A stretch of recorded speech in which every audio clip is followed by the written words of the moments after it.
worthwhile experiment you mentioned, Way. Was it a worthwhile experiment with Joe Tessitore on night one? Give me your overall thoughts of Joe Tessitore on tonight's Raw. I thought he was good. Like, I mean, for a first night. I think he clearly was up on the product. Knew, I would say, most of the signature moves. I think he missed the Torpedo Moscow, but that's we could forgive that one. But I think overall he sounded perfectly fine. I think like still missing maybe that sort of like extra dimension of like amplification that you would expect from a pro wrestling commentator to really kind of like heighten the sort of energy level of certain parts of a wrestling match. But it's also his first night, and I think with him he brings a lot of name value and legitimacy from maybe casual sports fans of casual sports or fans of other sports that he commentates, that I think makes up for that lack.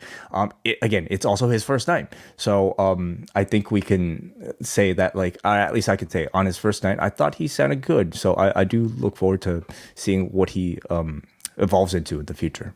Yeah, my rule for any of these new voices is I don't get too, a great first night, I don't put a ton of stock into that, and a bad first night, I don't put a whole lot of stock into that. And I think Joe Tessitore did a fine job tonight. I think that this guy is a great sports broadcaster, and he has product knowledge, and it's not like fake product knowledge either, where it's a guy who's just has had to cram for this for 2 months. It's like this guy has been a fan for a long time, and that I think comes through. And I think he's just gonna find like his rhythm. Like, this isn't like calling boxing or football, and it's something different, I think, as well, to get more. Like, he was really challenged in some of these where you have to. Yeah.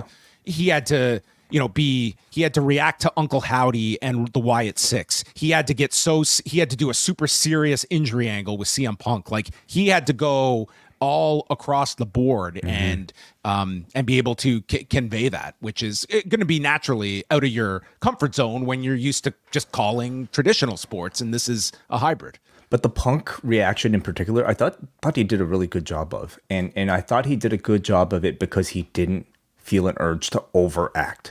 He didn't feel an urge to over-exaggerate how actually concerned we should be at a scene like this. He, I think, did what a professional sportscaster would do in that situation, and that's to try to stay professional and try to stay calm and try to react as if, hey, this is something that's going on in the background, but we have to move ahead and carry on with the broadcast. Maybe that's just sort of like a natural thing that he has, but I thought it did kind of help make that moment feel a little bit more legitimate. If Tom Brady got beads put into his mouth and claymored, that is how you would want to call it. Exactly what his inspiration is, I'm sure. Yeah. Hey, if you like this video, consider joining our Patreon, the Post Wrestling Cafe.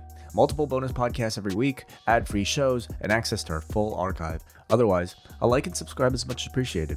Thank you for watching.